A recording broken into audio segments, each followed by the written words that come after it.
मैंने एक 5 स्टेप्स का एक फॉर्मूला डिराइव किया है। मेरे स्टूडेंट्स उसको 5 सीढ़ियों का रास्ता भी कहते हैं। वो मैं आज आपसे शेयर करने वाला हूं। गिरते हैं शहसवार ही मैदान जंग में, गिरते हैं शहसवार ही मैदान जंग में, वो तिफल क्या गिरे जो घुटनों के बल चले। जिंदगी में अच्छे लोगों का मिलना ये एक अच्छे फ्यूचर की निशानी होती है। जब आप कोई काम शुरू करने के लिए जा रहे हो, किसी कॉम्पिटिटिव एग्जाम का प्रिपरेशन स्टार्ट करने के लिए जा रहे हो, उस वक्त आपका जो एंथुसियाज्म होता है अंदर से, जो अंदर से एक जज्बा होता है, जो एक जोश होता है, वो काफी हाई होता है। अगर उस वक्त आपको कोई राइट डायरेक्शन देने वाला मिल जाए, राइट गाइडेंस मिल जाए, तो आप उस फ्लो में इजीली कामयाब हो जाओगे। फ्लो में कब निकल जाओगे आपको पता नहीं चलेगा। और अगर उसी मोमेंट पे स्टार्टिंग में, आपके शुरुआती दौर में, जब आपका एंथुसियाज्म बहुत ज्यादा हाई है, जब आपका जज्बा बहुत ज्यादा हाई है, जब आप जोश से भरे हुए हो, लेकिन उस मोमेंट पे आपके पास कोई राइट डायरेक्शन नहीं है, आपको पता नहीं है कि ये काम किस तरह से करना है, आपके पास जो हाउ होता है वो क्लियर नहीं है, HOW हाउ, वो क्लियर नहीं है कि किस तरह से करना है, तो आप डायरेक्शन लेस हो जाओगे। और आपको एक बात पता है, अगर आप रॉन्ग डायरेक्शन में जा रहे हो तो कितने ही ज्यादा एफर्ट्स क्यों ना कर लो, आप राइट डेस्टिनेशन पे कभी नहीं पहुंच सकते। आपने मेहनत को बढ़ा दिया, आपने मेहनत को डबल किया, आप अपने एफर्ट्स को डबल किया, आप अपने डबल एनर्जी लगाई, लेकिन डायरेक्शन रॉन्ग है, तो आप रॉन्ग डेस्टिनेशन पे पहुंचोगे, जल्दी पहुंचोगे। और एक मर्तबा आप रॉन्ग डायरेक्शन पे पहुंच गए, रॉन्ग डायरेक्शन लेके रॉन्ग डेस्टिनेशन पे पहुंच गए, और वहां पे जाने के बाद पता चला यार ये तो मेरा डेस्टिनेशन था ही नहीं, तो अब आपको क्या करना पड़ेगा, आपको वो रॉन्ग डेस्टिनेशन से राइट डेस्टिनेशन के लिए की तरफ आने के लिए डबल फासला तय करना पड़ेगा। ये इंपॉर्टेंस होता है राइट डायरेक्शन का। तो मैंने स्टार्ट में क्या कहा कि जिंदगी में अच्छे लोगों का मिलना, मतलब अच्छे गाइडेंस का मिलना, ये एक अच्छे फ्यूचर की, अच्छे मुस्तकबिल की निशानी होती है। मैं कहीं पे जाता हूं तो लोग मुझसे पूछते हैं कि ज्यादा इंपॉर्टेंट क्या है, गाइडेंस ज्यादा इंपॉर्टेंट है, इंस्पिरेशन ज्यादा इंपॉर्टेंट है, या नॉलेज होना ज्यादा इंपॉर्टेंट है। तो मेरा ये मानना है, मेरा ये कहना होता है कि लाइफ में इंस्पिरेशन ज्यादा इंपॉर्टेंट है, मोटिवेशन ज्यादा इंपॉर्टेंट है। क्योंकि जो प्यासा है ना, वो पानी की तलाश खुद ही कर लेगा। आप किसी को प्यास दिला दो तो वो पानी की तलाश खुद कर लेगा, वो कुएं की तलाश खुद कर लेगा। लेकिन किसी के लाइफ में अगर इंस्पिरेशन नहीं है, अगर किसी के लाइफ में मोटिवेशन नहीं है, तो आप उसको कितना भी पानी ले जाके दे दो, उसका कोई मीनिंग ही नहीं है, उसको प्यास ही नहीं है, तो पानी उसके क्या काम का। इसीलिए इंस्पिरेशन ज्यादा इंपॉर्टेंट है एज कंपेयर टू नॉलेज। मैं कहीं पे जाता हूं, किसी सेमिनार्स वगैरह में जाता हूं, तो लोग मुझसे पूछते हैं कि कहां से स्टार्ट किया जाए कॉम्पिटिटिव एग्जाम के लिए। हमको किसी एग्जाम के बारे में, कॉम्पिटिटिव एग्जाम के बारे में कोई भी नॉलेज नहीं है, हम 0 लेवल पे है और हम एक कॉम्पिटिटिव एग्जाम की शुरुआत करना चाहते हैं, प्रिपरेशन करना चाहते हैं। कहां से स्टार्ट किया जाए, कहां से शुरू किया जाए। तो मैंने एक 5 स्टेप्स का एक फॉर्मूला डिराइव किया है। मेरे स्टूडेंट्स उसको 5 सीढ़ियों का रास्ता भी कहते हैं। वो मैं आज आपसे शेयर करने वाला हूं। अगर आप 0 लेवल पे भी है, आपको कॉम्पिटिटिव एग्जाम की ABCD भी नहीं पता है, लेकिन आप चाहते हैं उसका प्रिपरेशन करना, तैयारी करना, तो मैंने 5 सीढ़ियों का एक रास्ता या फिर 5 स्टेप्स को डिराइव किया है, वो मैं आपके साथ में शेयर करना चाहता हूं। अगर आपने ये 5 स्टेप्स जिस तरह से मैं बता रहा हूं उसी तरह से ले लिए, एक स्टेप के बाद दूसरा स्टेप, दूसरे के बाद तीसरा, तीसरे के बाद चौथा और चौथे के बाद 5वां, तो आपकी सक्सेस की जो प्रोबेबिलिटी है वो कई गुना बढ़ जाएगी। जो कामयाब होते हैं, जो सक्सेसफुल कैंडिडेट्स हैं, उन्होंने भी इसी सीढ़ी के ऊपर अपने कदम रख के डेस्टिनेशन तक पहुंचे हुए हैं, जाने या अनजाने में। अगर आपको स्टार्ट के दौर में ही अगर मैं ये 5 सीढ़ियों का रास्ता बता दूं, तो आप इजीली उसके ऊपर चढ़ के अपने कामयाबी तक और अपना जो ड्रीम है, आपका जो सपना है, उसको पूरा कर सकते हो। उसमें सबसे पहला स्टेप क्या है? सबसे पहला जो स्टेप होता है वो है, आप जिस एग्जाम की तैयारी करना चाहते हैं, जिस एग्जाम को अपियर करना चाहते हैं, उसका सबसे पहले आपके पास सिलेबस पता होना बहुत जरूरी है। आपको ये पता होना चाहिए कि आपको क्या पढ़ना है। आप इंजीनियरिंग बैकग्राउंड से हो, आप डॉक्टर हो, आप किसी भी फील्ड से हो, लेकिन आप जिस एग्जाम की तैयारी अब करना चाहते हो, अपियर करना चाहते हो, उसका सबसे पहले तो आपके पास सिलेबस होना जरूरी है। आपको ये पता होना चाहिए किस किस सब्जेक्ट्स की मुझे तैयारी करनी है। अब सिर्फ सिलेबस रह के काम नहीं चलेगा। सेकेंड स्टेप है, वो है प्रीवियस ईयर्स के क्वेश्चंस पेपर। आप मेरे किसी भी स्टूडेंट को पूछ लो कि Akram sir previous year questions paper को क्या कहते हैं, मेरा कोई भी स्टूडेंट आपको बता देगा कि हम प्रीवियस ईयर क्वेश्चंस पेपर को गोल्ड माइन कहते हैं, वो है सोने की खान। और मैं आपसे अगर पूछूं कि खान कहां पे होती है, जो माइन होती है वो कहां पे होती है, वो सरफेस पे होती है या डीप में होती है? जो माइन होती है ना, वो डीप होती है, वो जमीन पर सरफेस पे नहीं होती। तो आपको आपके एग्जाम के प्रिपरेशन में किसी एक चीज में अगर सबसे ज्यादा डीप जाना है तो वो है प्रीवियस ईयर क्वेश्चंस के पेपर। अब इसका क्या इंपॉर्टेंस है? देखिए, सिलेबस के अंदर तो सारी चीजें मेंशन है। हिस्ट्री पढ़ना है आपको, ज्योग्राफी पढ़ना है, इकोनॉमी पढ़ना है, पॉलिटी पढ़ना है, करंट अफेयर्स पढ़ना है, इन्वायरमेंट पढ़ना है, एप्टीट्यूड करना है, ये सारी चीजें मेंशन है। लेकिन क्या आपके सिलेबस में कहीं ये चीज मेंशन है क्या कि ये चीज बहुत इंपॉर्टेंट है, ये बहुत ज्यादा इंपॉर्टेंट है, ये उतनी इंपॉर्टेंट नहीं है? ऐसा कहीं पे आपके सिलेबस में मेंशन होता है? नहीं होता है मेंशन। तो आपको कैसे पता चलेगा कि कौन सा सब्जेक्ट ज्यादा इंपॉर्टेंट है, सब्जेक्ट का कौन सा टॉपिक सबसे ज्यादा इंपॉर्टेंट है, ये कैसे पता चलेगा?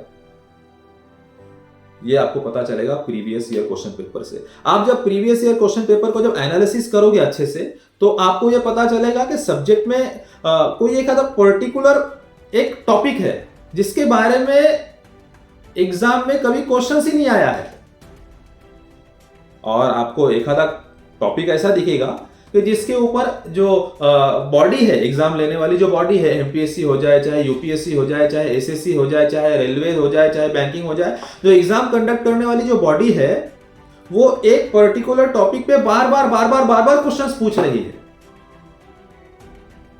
इसका मतलब क्या होगा कि वो टॉपिक बहुत ज्यादा इंपॉर्टेंट है। पिछली बार पूछा है, उसके पहले साल भी पूछा है, उसके पहले साल भी पूछा, उसके पहले साल भी पूछा, उसके पहले भी साल पूछा, इसका मतलब इस साल भी पूछेगा।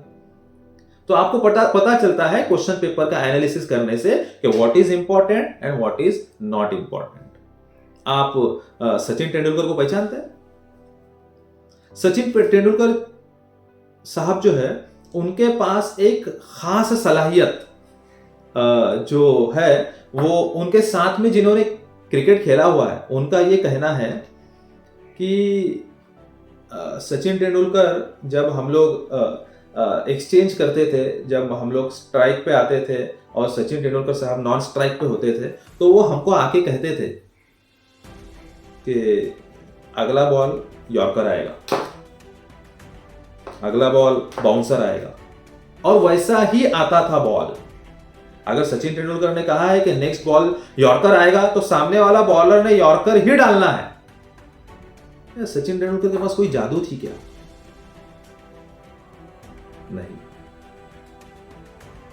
शोएब अख्तर, पाकिस्तान का फास्ट बॉलर, 150 उससे भी ज्यादा स्पीड से वो बॉल फेंकता था, और हमारे जो सचिन तेंदुलकर जो थे, उनके बॉल के ऊपर सिक्सर लगाते थे, बाउंसर बॉल पे 6।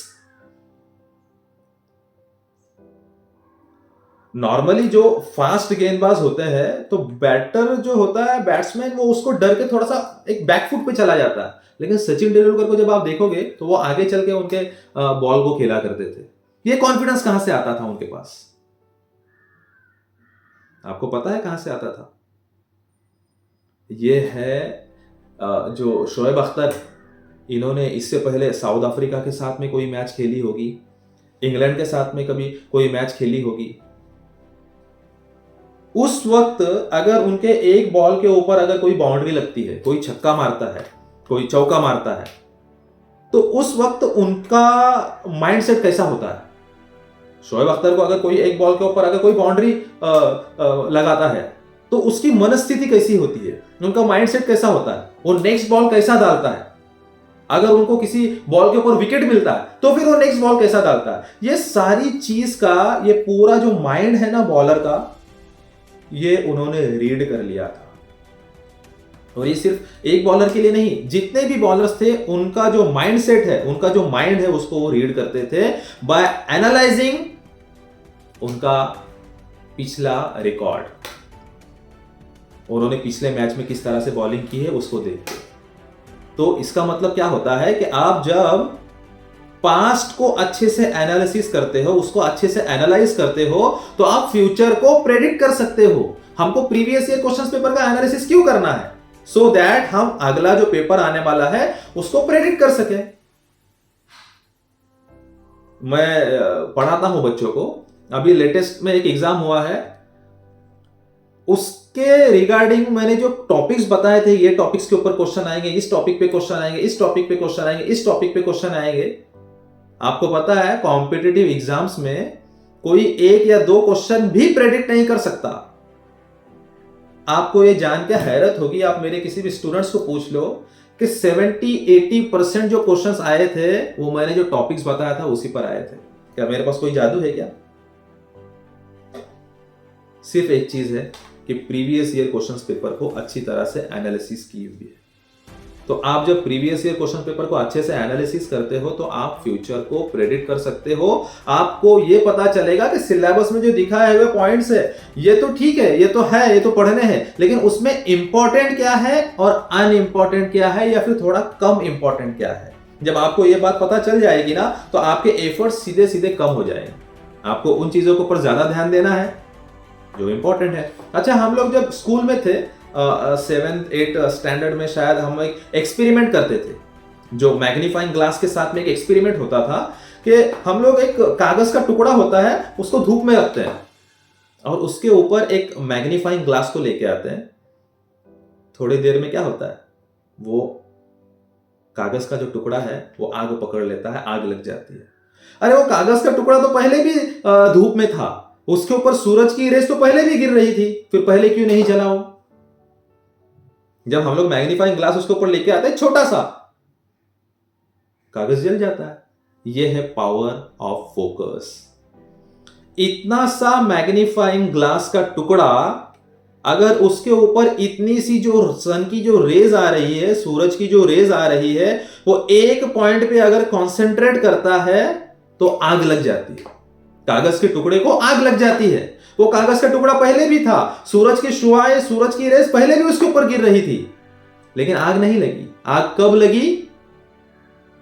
जब उतनी सी जो रेस है वो एक पॉइंट पे कॉन्सेंट्रेट हुई। तो आपके पास एक बुक है जो 1000 पेजेस की है, आप 1000 पेज पढ़ के भी जा रहे हो, लेकिन कोई और एक बंदा है जिसको ये मालूम है कि इसमें से सिर्फ 50 पेजेस इंपॉर्टेंट है, वो 50 पेज पढ़ के जा रहा है, आप 1000 पेज पढ़ के जा रहे हो।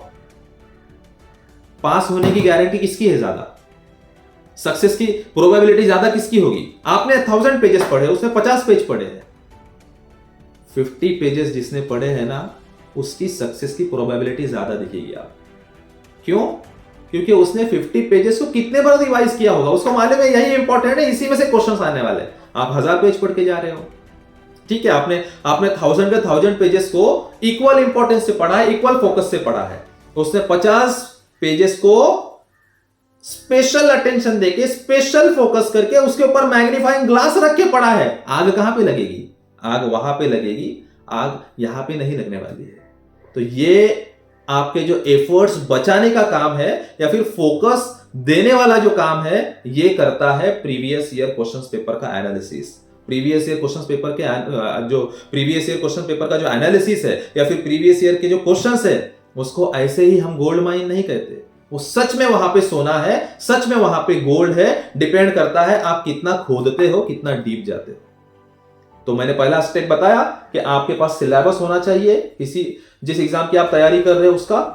दूसरा, प्रीवियस ईयर क्वेश्चंस पेपर। ये दो चीजें आपके टेबल पे हमेशा होनी चाहिए। अभी आपका एक लॉजिकल क्वेश्चन आराम से आ सकता है, एकदम लॉजिकल क्वेश्चन है ये कि सर हम तो इंजीनियरिंग बैकग्राउंड से हैं, हम तो मेडिकल बैकग्राउंड से हैं, हम तो महात्मा गांधी को नहीं जानते, और आप बोल रहे हो directly previous year question paper का एनालिसिस करो। तो पिछले क्वेश्चन पेपर हमको कैसे समझेंगे? आप बोल रहे हो यूपीएससी के क्वेश्चन पेपर का एनालिसिस करो, एमपीएससी के क्वेश्चन पेपर का एनालिसिस करो। हमको तो हिस्ट्री के बारे में, ज्योग्राफी के बारे में कोई नॉलेज नहीं है। तो प्रीवियस ईयर क्वेश्चन पेपर का एनालिसिस जब हम लोग करेंगे तो वो बाउंसर नहीं जाएगा क्या? एकदम लॉजिकल क्वेश्चन है आपका, मैं मानता हूं। लेकिन चलो मैं आपको एक क्वेश्चन पूछता हूं जो क्वेश्चंस एग्जाम में आया हुआ है, ठीक है? क्विट इंडिया मूवमेंट 1942 में एक मूवमेंट हुआ था, क्विट इंडिया मूवमेंट। उसमें फॉलोइंग पर्सनालिटीज में से किस किस पर्सनालिटी ने पार्टिसिपेट किया था? Who of the following personalities participated in quit India movement 1942? ठीक है, मैं ऑप्शंस रखता हूं आपके सामने। पहला ऑप्शन सलमान खान, दूसरा ऑप्शन कैटरीना कैफ, तीसरा option Deepika Padukone, fourth option Mahatma Gandhi. बोलिए सही आंसर। ऑब्वियसली महात्मा गांधी आपका आंसर सही है। कहां आपको नॉलेज ज्यादा चाहिए इस क्वेश्चन का आंसर देने के लिए? अच्छा, मैं दूसरा क्वेश्चन आपको पूछता हूं। जिस साल ये क्वेश्चन आया था ना कि क्विट इंडिया मूवमेंट 1942 में किन लोगों ने पार्टिसिपेट किया, उसके नेक्स्ट ईयर एग्जैक्टली ये क्वेश्चन आया था कि क्विट इंडिया मूवमेंट 1942 के दरमियान महात्मा गांधी ने different sections of the society को क्या क्या डायरेक्शंस दिए थे। फॉर एग्जांपल, जो आर्मी में लोग जो सर्व कर रहे थे, जो मिलिट्री में लोग थे, उनको कहा था कि रिजाइन नहीं करना है आपको, लेकिन अगर आपका बॉस बोलेगा कि इंडियंस के ऊपर गोली चलाओ तो उनका आदेश, उनका जो ऑर्डर है आपको नहीं सुनना है। जो फार्मर्स थे, फार्मर्स को कहा था कि अगर आपका जो जमींदार है वो अगर प्रो ब्रिटिश है तो आप टैक्स मत दो, लेकिन अगर वो प्रो इंडियन है तो टैक्स दो। ऐसे स्टूडेंट्स से कुछ कहा था, ऐसे ही वकीलों से कुछ कहा था, ऐसे ही टीचर्स लोगों से कुछ कहा था, ऐसे ही फीमेल्स लोगों से कुछ कहा था। क्वेश्चंस क्या पूछा है कि गांधी जी ने क्विट इंडिया मूवमेंट 1942 के दरमियान different sections of the society को जो डायरेक्शंस दिए थे, ऑर्डर्स दिए थे, उसमें से कौन सा राइट है और कौन सा रॉन्ग है, पहचानिए। अब ये दो क्वेश्चंस आपको रिपीटेड दिखेंगे। एक साल पहले पूछा है क्विट इंडिया मूवमेंट 1942 में कौन कौन पार्टिसिपेट किया। नेक्स्ट ईयर पूछा क्विट इंडिया मूवमेंट 1942 में गांधी जी ने different sections of the society को क्या क्या ऑर्डर्स दिए हैं। इसका मतलब आपको क्या पता चलता है? आपको यह पता चलता है कि क्विट इंडिया मूवमेंट हमारे एग्जाम के लिए इंपॉर्टेंट है। एक चीज पता चली। दूसरी चीज मैं आपको बताता हूं कि जब भी आप हिस्ट्री की बुक पढ़ोगे, लाइफ में कभी भी आप कॉम्पिटिटिव एग्जाम की आज तैयारी कर रहे हो, आज के 10 साल के बाद जब भी आप हिस्ट्री की बुक पढ़ोगे और उसके सामने जब आपको क्विट इंडिया मूवमेंट आएगा तो आपके दिमाग में फौरन यह क्वेश्चन आएगा कि अकरम सर ने पूछा था क्विट इंडिया मूवमेंट में सलमान खान है या नहीं, क्विट इंडिया मूवमेंट में कैटरीना कैफ है या नहीं। आएगा या नहीं आएगा? आप जिंदगी में कभी ये भूल नहीं सकते कि मैंने ये क्वेश्चन आपको पूछा है। इसका मतलब क्या हुआ कि आपका माइंड अब जब क्विट इंडिया मूवमेंट रीड कर रहा है तो उसको ऑलरेडी एक क्वेश्चन मिल चुका है। क्या क्वेश्चन मिला है? कि हमको ये ढूंढना है कि क्विट इंडिया मूवमेंट में किस किसने पार्टिसिपेट किया था। दूसरा क्वेश्चन क्या था? क्विट इंडिया मूवमेंट में महात्मा गांधी ने different sections of the society को क्या क्या ऑर्डर्स दिए हैं। मैं एक डिस्क्लेमर यहां पे डालना चाहूंगा कि जो एग्जाम में क्वेश्चन आया था क्विट इंडिया मूवमेंट में किस किसने पार्टिसिपेट किया, ऑब्वियसली उसमें सलमान खान नहीं है, ऑप्शंस दूसरे होंगे। लेकिन मैं आपको यह याद दिलाने के लिए या फिर इस चीज के ऊपर आपका फोकस करने के लिए कि आपके दिमाग को एक क्वेश्चन मिल जाता है अगर आप पहले ही प्रीवियस ईयर क्वेश्चंस पेपर का एनालिसिस कर रहे हो, उसके बाद पढ़ाई स्टार्ट कर रहे हो, तो आपको यह पता चल जाता है, आपके माइंड एक्टिव रीडिंग करता है, आपके माइंड को एक क्वेश्चन मिलता है कि भाई आगे जो हम लोग पढ़ने वाले उसमें ढूंढना क्या है।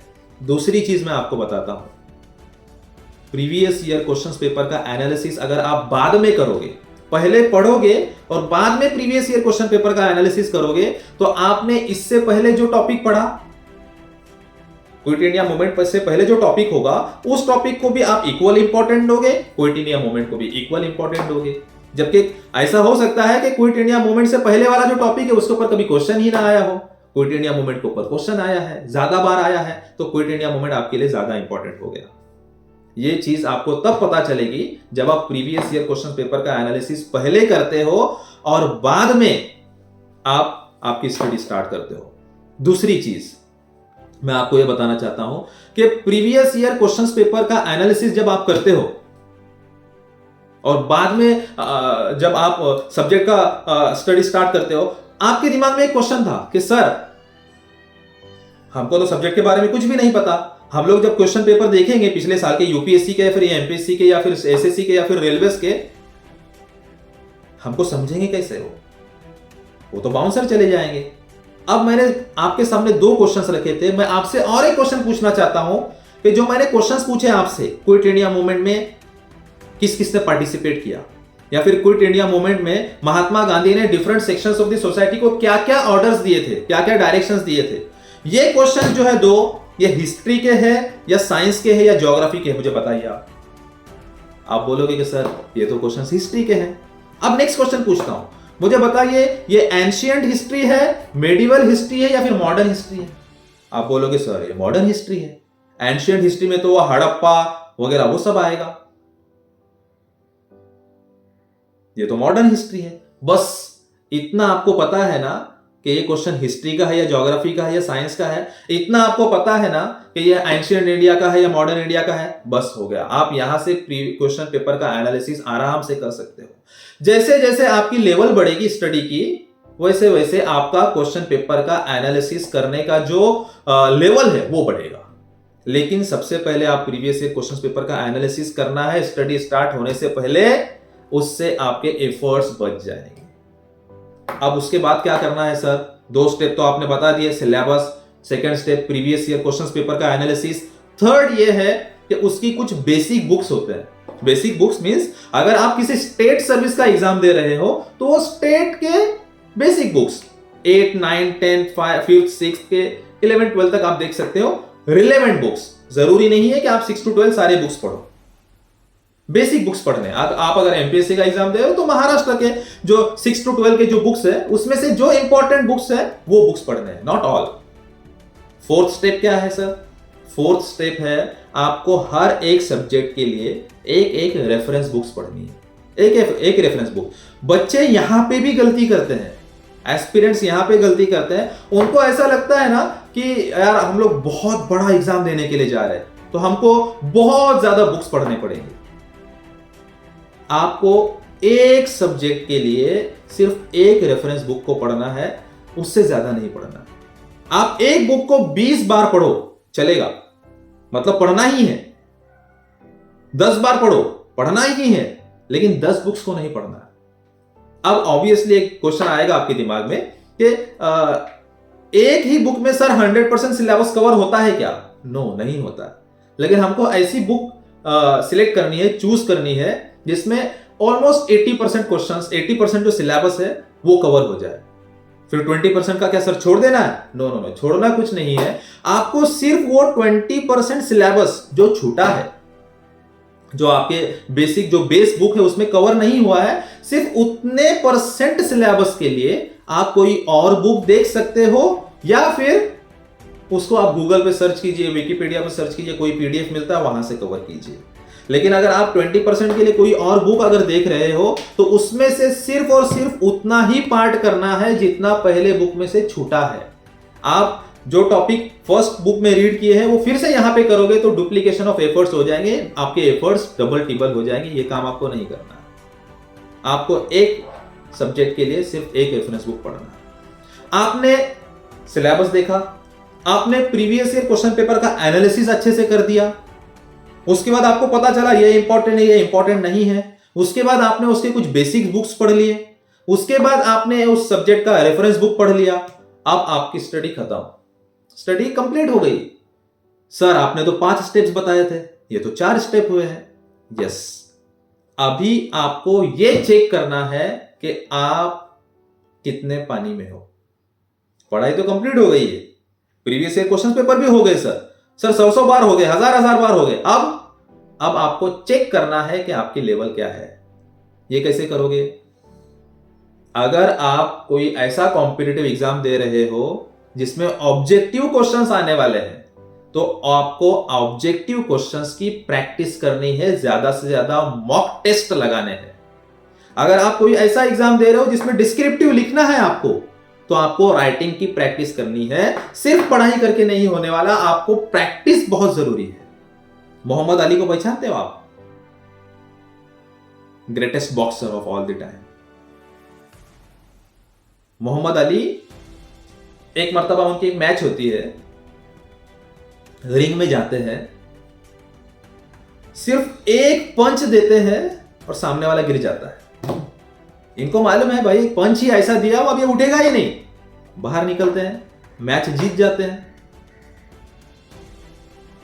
जो रिपोर्टर होता है उनसे पूछता है कि जस्ट वन पंच एंड $50,000। दूसरा रिपोर्टर भी साथ में होता है, वो बोलता है लक। अब मोहम्मद अली बॉक्सर थे, पकड़ लिया कॉलर और बोला कि जिसको तू लक बोल रहा है ना, ये एक पंच को वन पंच एंड $50,000 का बनाने के लिए मैंने 21 साल प्रैक्टिस की है। 21 इयर्स प्रैक्टिस की है। ये 21 साल पहले ये वन पंच एंड $50,000 का नहीं था।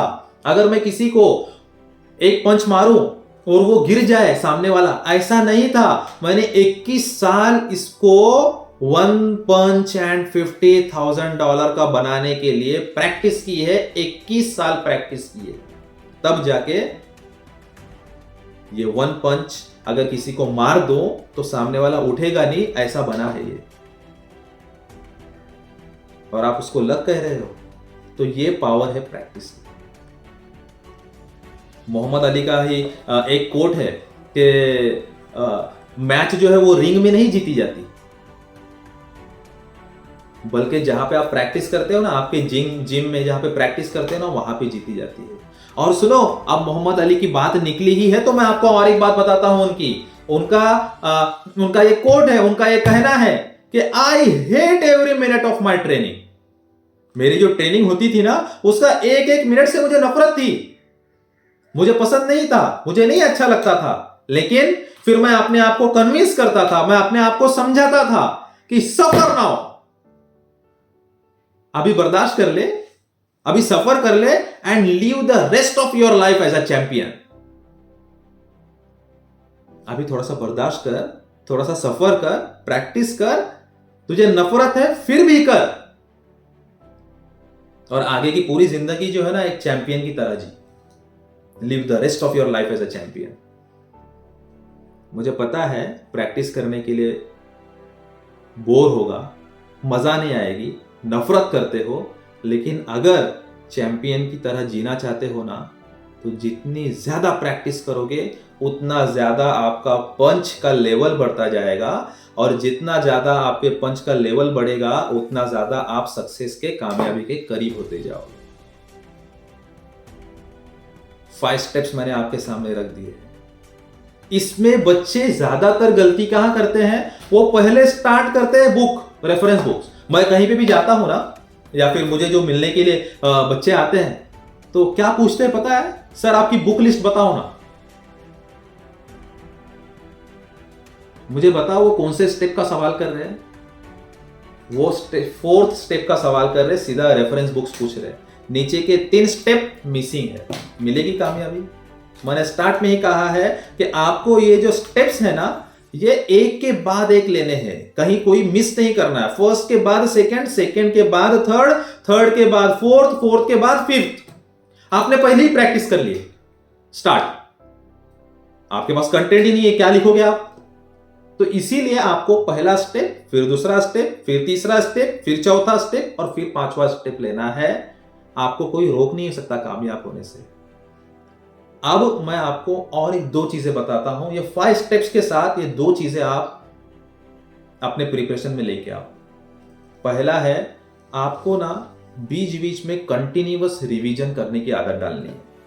कॉम्पिटिटिव एग्जाम में क्या होता है ना, कॉम्पिटिटिव एग्जाम के प्रिपरेशन में आप एक सब्जेक्ट स्टार्ट करते हो, उसको फिनिश करते हो, फिर सेकंड सब्जेक्ट स्टार्ट करते हो, उसको फिनिश करते हो, तब तक इतना टाइम चला जाता है ना कि पहला सब्जेक्ट जो आपने पढ़ा है वो भूल जाते हो। आपको ऐसा लगता है कि यार वो कभी पढ़ा था, याद ही नहीं आ रहा है। तो आपको ऐसा नहीं करना है। आप जब दूसरा सब्जेक्ट लोगे ना, तो पहले सब्जेक्ट जो आपने ऑलरेडी फिनिश किया हुआ है उसको बीच बीच में रिवीजन करते रहना है, बीच बीच में रिवीजन का स्लॉट डालते रहना है। एक चीज। दूसरा वो है आपके प्रिपरेशन के अंदर कंसिस्टेंसी होनी चाहिए। आप जो कर रहे हैं हो ना, रोज करो। प्रिपरेशन में गैप मत आने दो।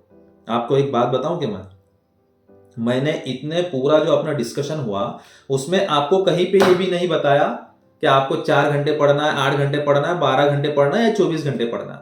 मैंने ये टाइम स्पेसिफाई नहीं किया, ये आप अपने हिसाब से डिसाइड करो। लेकिन जो भी करोगे वो रोज करना है, उसको कंटिन्यू करना है।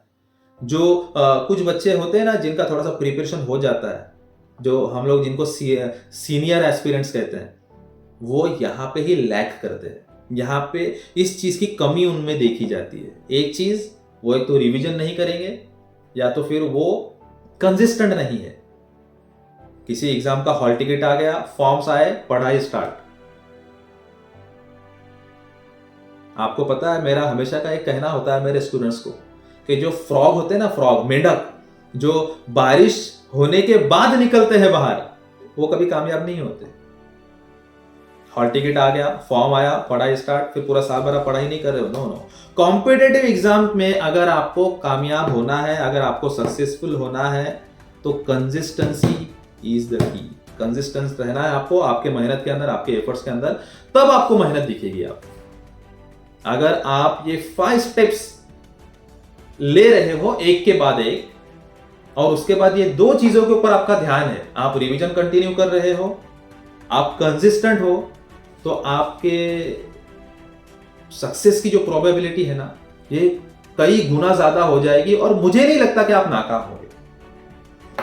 आपको और एक बात बताऊं, फेलियर से डरने का नहीं, नाकाम होने से डरने का नहीं, फेल हो जाऊंगा तो क्या होगा, इससे डरने का नहीं है। आपको इस्राइल पता है? इस्राइल एक ऐसा देश है, बहुत छोटा है, लेकिन उसके इनोवेशंस देख लो आप। कामयाबी का राज पता है? बताऊं? वो लोग हमेशा फेलियर जो है ना, नाकामी जो है ना, उसको एनकरेज करते हैं। अगर आप फेल होने से डरोगे, नाकाम होने से डरोगे, तो कामयाब कैसे होगे? कोई नई चीज ट्राई नहीं करोगे तो कामयाब कैसे होगे?